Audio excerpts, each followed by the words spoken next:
अब देखिए सईद अंसारी किस रास्ते आ रहे हैं हमारे बीच। सईद, स्वागत है आपका, आइए इधर।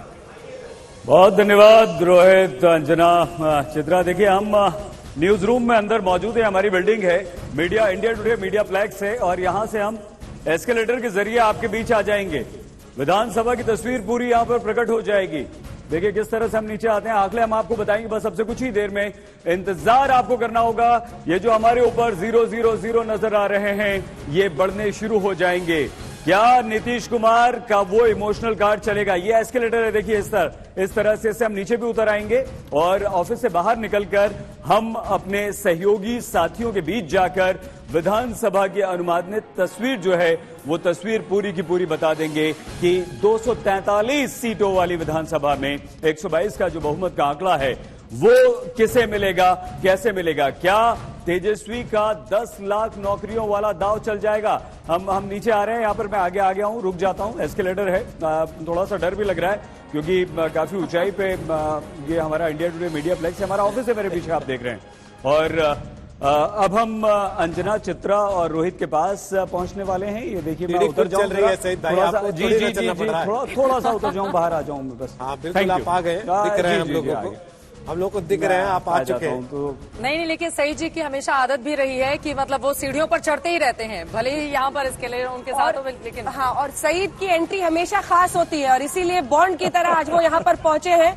और आप देख रहे हैं जहाँ से सईद खड़े हैं वहाँ से आपको पता चलेगा किसके राजनीतिक सफर में उछाल या फिर गिरावट, किसे सीढ़ियों से नीचे आना पड़ेगा। बिल्कुल, देखिए इस तरह से आंकड़े हम आपको दिखाएंगे। यहाँ पर आंकड़े आ जाएंगे, हर सीट का रिजल्ट आ जाएगा, बिहार विधानसभा की तस्वीर साफ हो जाएगी। जो प्रोजेक्शंस हैं, जो एग्जिट पोल के हमारे अनुमानित परिणाम हैं वो यहाँ पर आ जाएंगे। उसके बाद आशुतोष जी हैं, प्रभु चावला जी हैं, वो विश्लेषण करेंगे।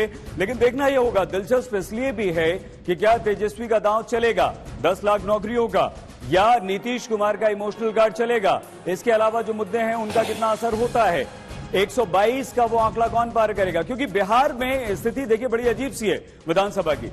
लालू प्रसाद, आरजेडी और नीतीश कुमार मिलकर चुनाव लड़ते हैं, सरकार बनाते हैं, नीतीश मुख्यमंत्री बनते हैं, तेजस्वी उप मुख्यमंत्री बनते हैं, लेकिन वहीं पर फिर से उलटफेर होता है। नीतीश अलग हो जाते हैं, बीजेपी के साथ चले जाते हैं, सुशील कुमार मोदी उप मुख्यमंत्री बन जाते हैं, एक नई सरकार वहां पर बीजेपी और एलजेपी की शुरू हो जाती है। तो ये बड़ा दिलचस्प है, क्या एक बार फिर से बदलाव होगा? क्या एक बार फिर से अब बीजेपी सबसे बड़ा दल बनकर उभर पाएगी या फिर से आरजेडी? क्योंकि तेजस्वी की सभाओं में जो भीड़ आ रही है, और ये यहाँ सारे आंकड़े आपके सामने जो आंकड़े हैं वो आंकड़े यहाँ पर अब से कुछ ही देर में बिहार पर तो हमारी नजर है ही, लेकिन एक और सवाल, चूंकि मध्य प्रदेश की राजनीति पर आपकी बहुत पैनी नजर रहती है और वहीं से आप आते भी हैं। ये जो 28 सीटों पर उपचुनाव हो रहे हैं, इनमें से भारतीय जनता पार्टी के लिए 9 सीटों पर अपनी सरकार बचाने के लिए 9 सीटें जीतना बहुत जरूरी है, जबकि कांग्रेस पार्टी की नजर पूरी की पूरी 28 सीटों पर है। तो मैं चाहूंगी, ये बिहार की तो चर्चा जारी है क्योंकि सभी की निगाहें इस पर है, लेकिन जल्दी से आप मध्य प्रदेश का भी जिक्र कर दें क्योंकि वहां पर लगातार तमाम नेताओं और वहां के तमाम रिपोर्टर्स के आप संपर्क में बने रहे। बहुत मेहनत की है कांग्रेस ने इस बार, चित्रा, लेकिन जो दांव पर साथ लगी है वो है ज्योतिरादित्य सिंधिया की।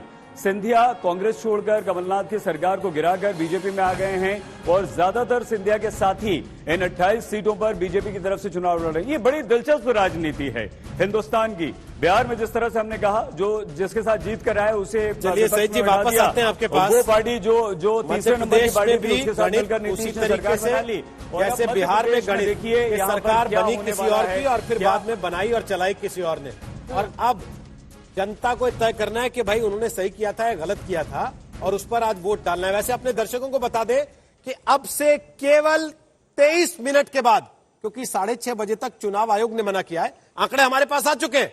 मध्य प्रदेश, गुजरात, उत्तर प्रदेश, 3 राज्यों का अनुमान हम आपके सामने रख देंगे कि India today axis my India का एग्जिट पोल क्या कह रहा है।